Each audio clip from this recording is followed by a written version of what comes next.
Hello, welcome not to a new game. As I promised, I'm actually going through all my old games.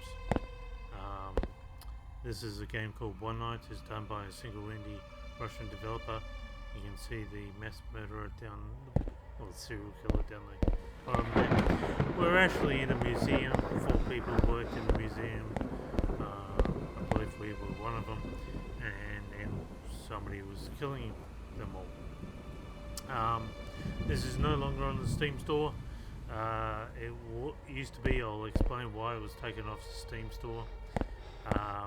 So the history of this game is I was one of the very first people to not only buy it but also review it. And I sent an email to the developer probably within 1 or 2 days of release stating, look, your game doesn't work. It basically crashes, so on the second level, when you're trying to get to level 3, you have to load the game 30 or more times for it to actually load the chapter, and that's quite common for archaic programs like Fraps when you're making games from that. And he gave me a reply. I could tell English wasn't his native language, and it was Google translated from Russian, and it basically said something along the lines of, my game is perfect. I have run it on the 5 computers at home.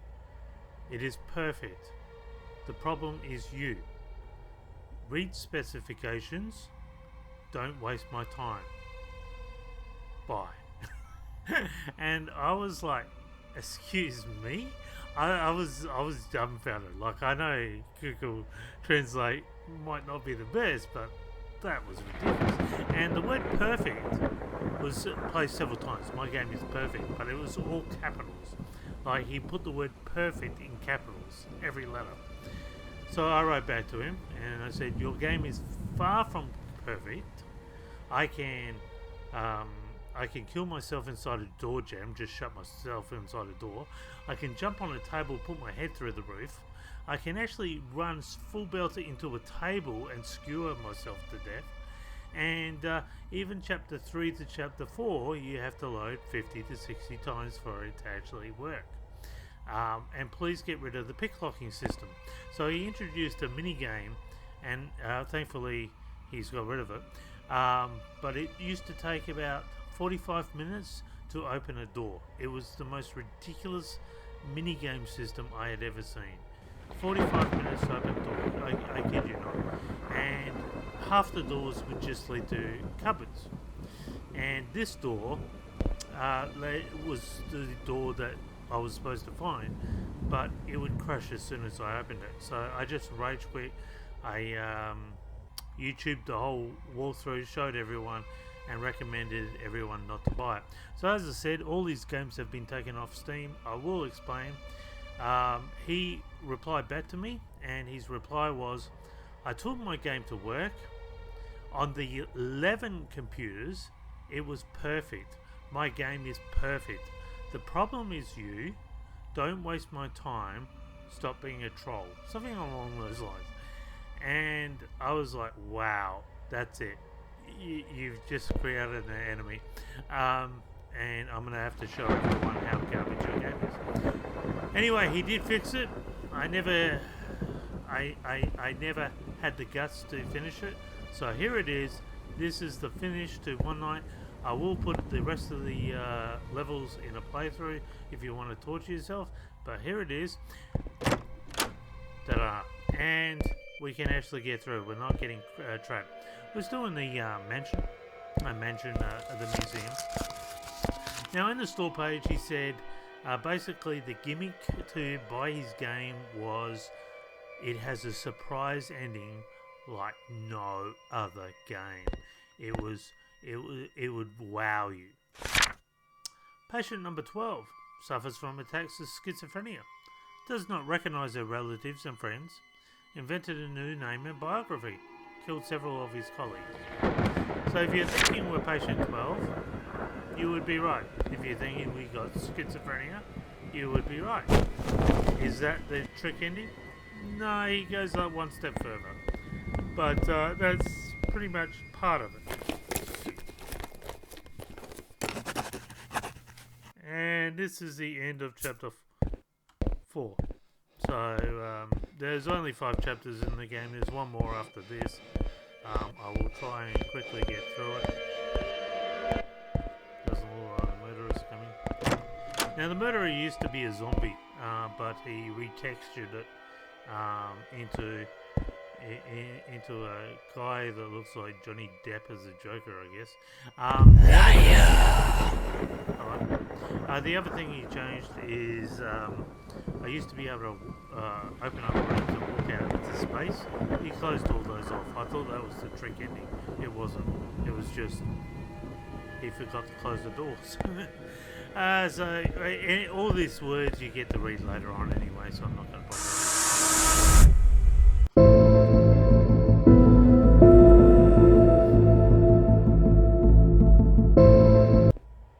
Wow, it loaded. Okay, so there's a mass murderer in here, or serial killer. The objective is to find keys, and to find the keys, you just basically have to open up all the stuff you can see. And you got to find 5 keys. They can be a little bit. Oh, there you go. Because I think they might be randomly placed. I'm not sure. So we have found one already. And if you need to hide, you can hide in things like that. There's really no need. You can kind of outrun him anyway.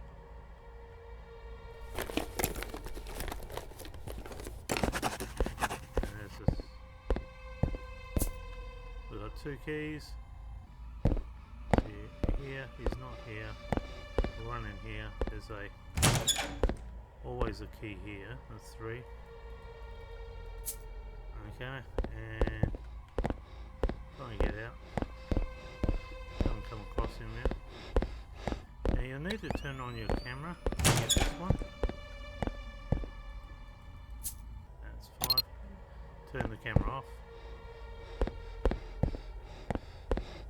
And there's a key here.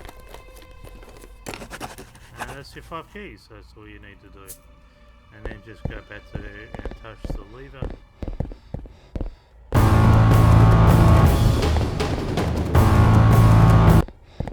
I can't believe that made me jump. There you go. That was the big rundown of this thing. And you just hit that and you go to the ending. Now this is the ending that would blow you away. No choice, run, schizo, demons, I hear them. I'm evidently writing it. I guess I'm writing it in my own blood, maybe? I don't know.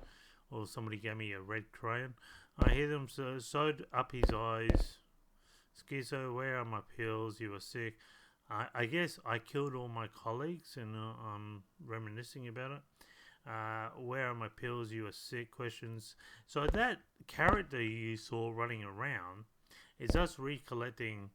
But the character running around trying to kill us is basically schizophrenic alter ego, one of our schizophrenic personalities, trying to convince ourselves not to take the pills. That's it. That's it. That's it. Nothing supernatural. Nothing along those lines. Which I'm glad that the indie developer didn't go down that line, but. Yeah, that's the ending which he said which would blow us away. Well, most of his games were about $3. He did have 2 other games. One was Stranger. It was under a different alias. And another one was Houston, We Have a Problem. And all of them have been taken off. So who was this guy? I think my review of him was... my iconic line was, mate, whatever you were doing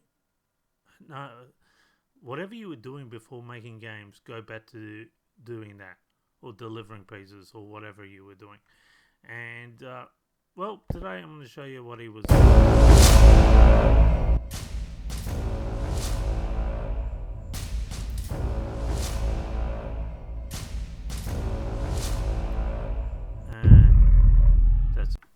Okay, so let's start with his Steam profile. It's private as Artmarov, but now we can see the various names that he uses for the different games. So in this one, we'll identify who he is. Now next, if we have a look at the indie database, we actually find that his first name is Renat, and he's part of Wolf Interactive. That's where he started off. Under the modding database under Wolf Interactive, we see one of their games called Just Stay Alive, done in 2012. Soviet Russia, the year 1941, Stalin was finally persuaded that Germany wanted to attack Soviet Russia on the sum of all countries' leaders. So this is one. Let's have a look, see what that's like. And then he goes on, here we are again in the same spot where we have been after some great bugs war between me and the FBSC program. Some time ago, I was totally destroyed. I took really big holidays from development. Last tier of my patience you can see on this screenshot. So that's disappearing walls and floors in the last test. You can't imagine how many problems I've got on my back. So yeah, the whole time wasn't tasted as sugar at all. But all of a sudden, like it typically happens, Muse went back to me. Once upon a time when Vlad was doing some routine, he thought, what if I will delete all this 125 and 150 meshes, put one standard wall on another standard wall, and put roof little lower? And so he did. And everything went fine, better than last segment. And destination level was higher. So yeah, I'm not only a raised mesh bug, but actually updated detailization. And you can see on the screens below. So he's gone from 7th of November. Screens, oh, okay. Before and after. Is that supposed to be better or worse? Because that actually looks better. That's before. That looks better, mate. Okay, so these are all the games that he has invented so far. So let's look at the first one, Penthouse. Again, under the mod database, we have another game called Penthouse. Hi all, I want to show you my new game. The game is about stripping unit that needs to clean up the area from the waxing of the virus. So again, you can see he's not really by any means English native.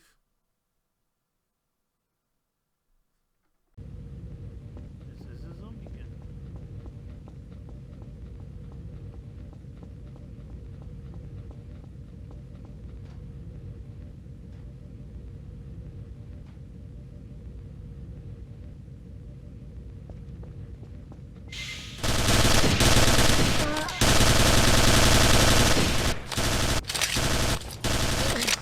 Wow.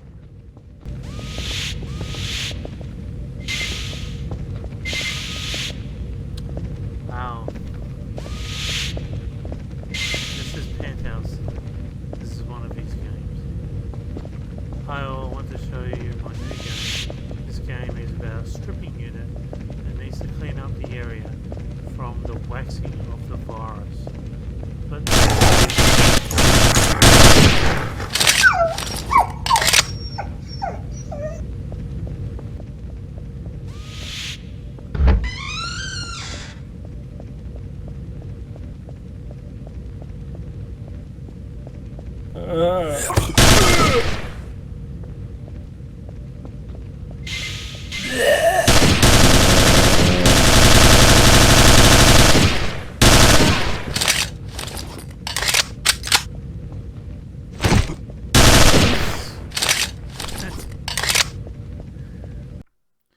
Okay, so the next game he's done is Hide and Seek 2013. You play as young electrician who came to get a job in a big company, but there's no one you met, almost nobody. I'm sorry, but the game is fully in Russian, but if you got a lot of applications, we'll translate the game into English. This is the first part of the game. We'll continue. Write to feedback. I will try to correct it in the next game.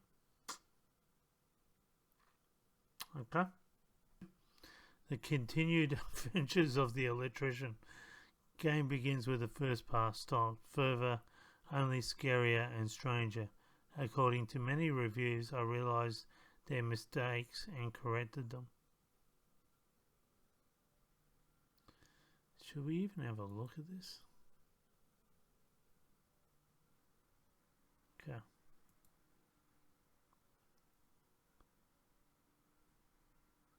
He doesn't have any previews by the looks of it. Just seems like mapping and then with assets added. Doesn't even look right, mate.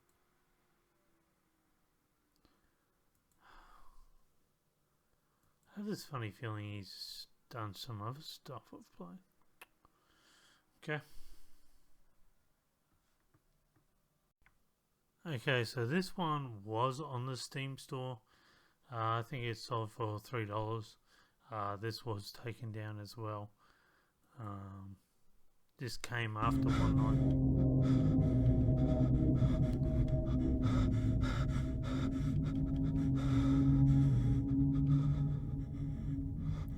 Now this was using FPSC Creator 2.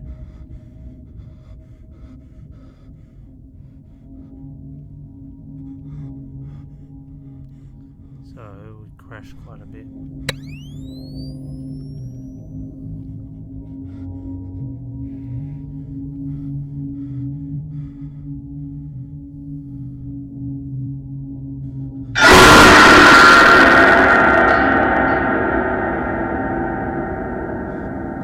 Oh no, your comrades are in space. And they had a space alien monster running around in the base.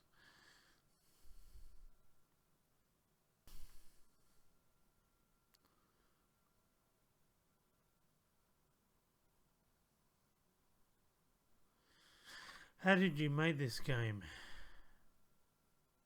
FPS. And that is the reason why it kept crashing. The killer reminds me to Zodiac Killer.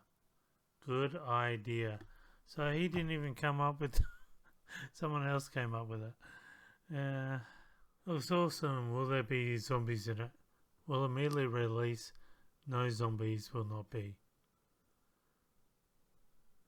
Like the very first thing that chases you in the game, he textured it later on, but it looked like a zombie.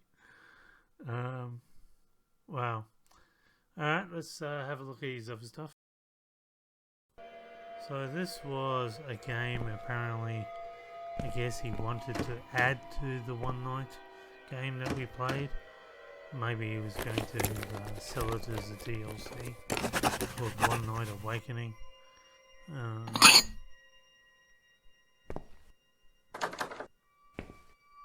He didn't sell this one though. It's not part of the original.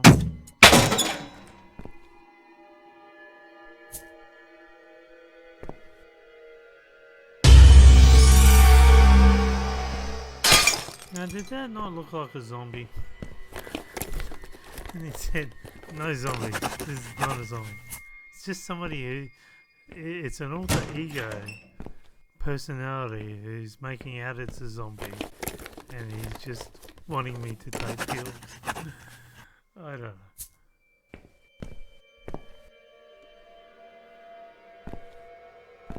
He's going into quite some detail on this one.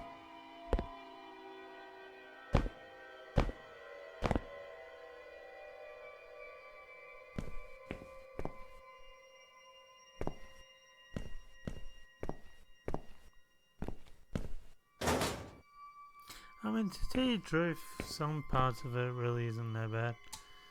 Um, the biggest is just the bugs. See, it's the programs he used. They were just notorious for crashing, and I don't think he had the expertise to know how to stop them. I mean, that's a good idea. That's a good mechanic. That would have been great. But it was also his arrogance. I mean, the fact that he kept telling me that, I'm the one with the problem, that his game is perfect. I mean, I don't care how Google dependent you are. You just don't treat customers that way.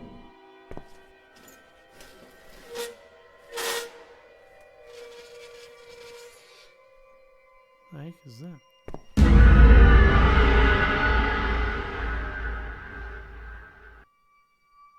No zombies. It's just a dead person.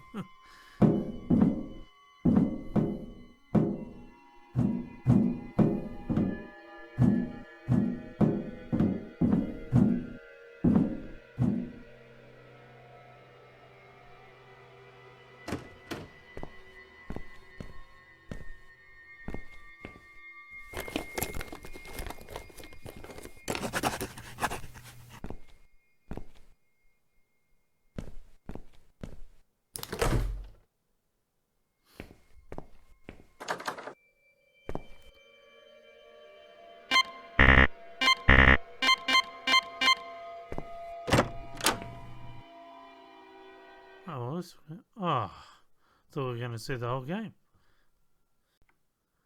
Okay, so this is the guy that was ticking me off. Renat Murzalikov. This is the developer of One Night. His birthday, so how old was he? Okay, so he was about 22 years of age when he released One Night. Having said that, he started back on, I think, right about when he was 18 to making games. Let's have a look at the guy. This is the guy that was arguing with me that his game was perfect. And he might be a teacher.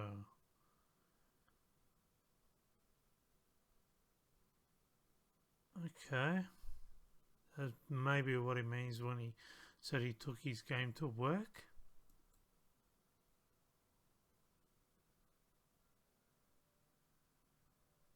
So it looks like he used to work in the construction industry. This is 2 years before. Actually, this is when he was still working on One Night. So this is what he was doing for a job. And I guess game development was just a hobby. So we have this in his Facebook profile. And what it translates to is this. So this is literally the translation. Where you took the models, Half-Life Lab. How can you use models from Half-Life Lab?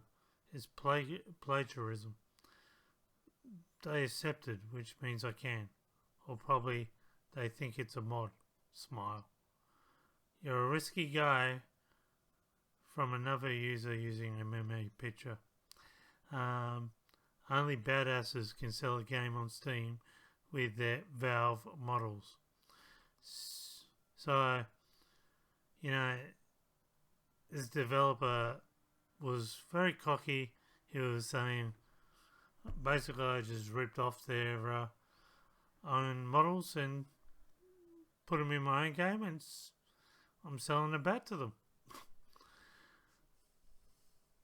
That's why it was taken off the Steam store, all 3 games.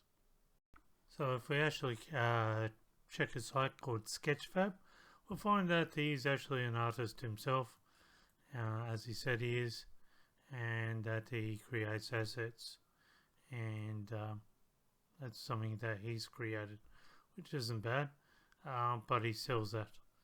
And so how would he like it if people stole his work? And That's the amazing part about it. And this is Strangers. This is the game he made using the Unity program. As you can see, it's a lot better. It's about home invasion. Good to have your own house.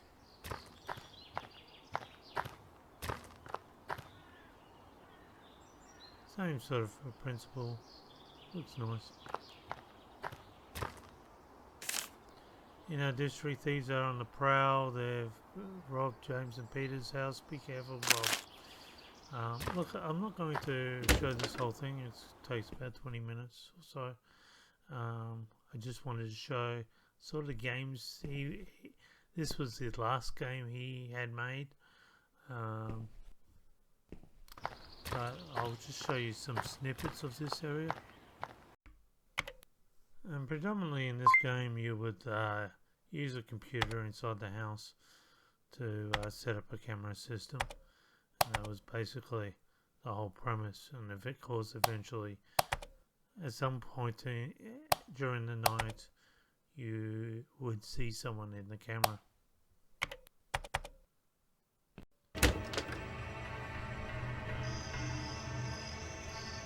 So someone's rung the doorbell. We're at night now, and we go out, and somebody killed our cat.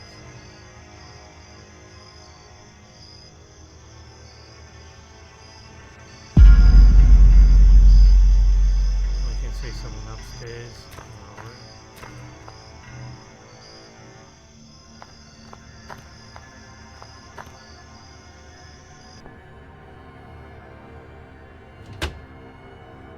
What they were doing in our room was basically cutting the phone lines.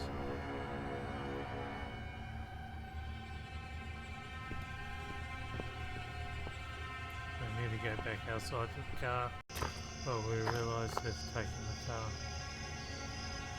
and so we're stranded.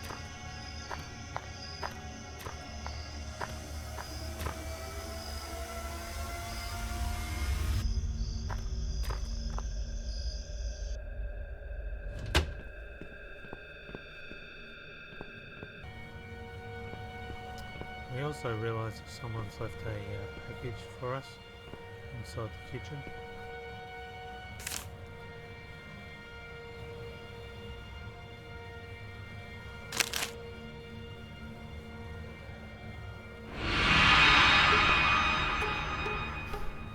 A human head. So a little bit strange. When we go to shut the cameras again, we realise that somebody's messing with us and they're already inside the house.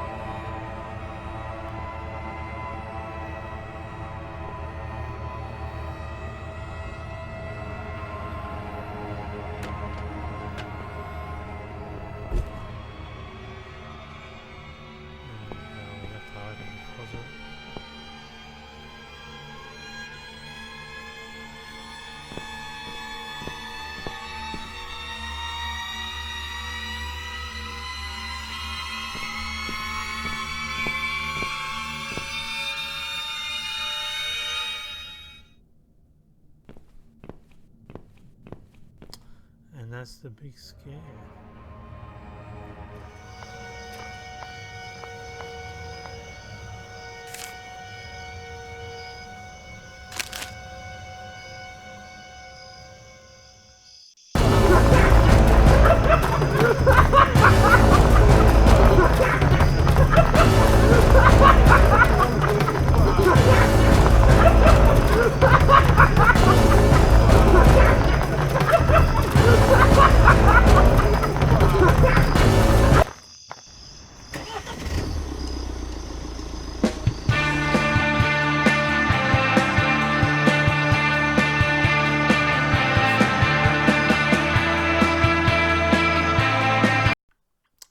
So in final, this is what Rinat Mirzalikov looks like today. And having reviewed all these discussions with people, I don't think he's actually quite a bad guy. I think he was way over his head. His biggest problem was translation. He was using archaic programs which are notorious for crashing.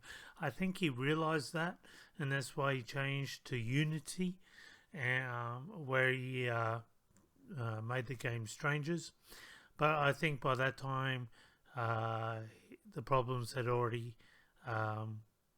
caught up to him, what he had done, and the fact that he had stolen assets without asking for the permission from Valve, used them in his own game and sold them back using their system, didn't go down too well for him.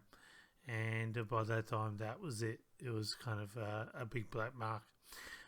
He used to be in the construction industry at the time of his development, and I think he might have gone into maybe programming with little children or something along those lines, and that's maybe what he meant by he had checked the game out on so many computers. But again, as I said, he typed to me his game was perfect in capital letters. He told me to go away, don't waste his time, and he told me that I was the problem. Now, I don't know if that was translation problems or if he was just cocky and arrogant.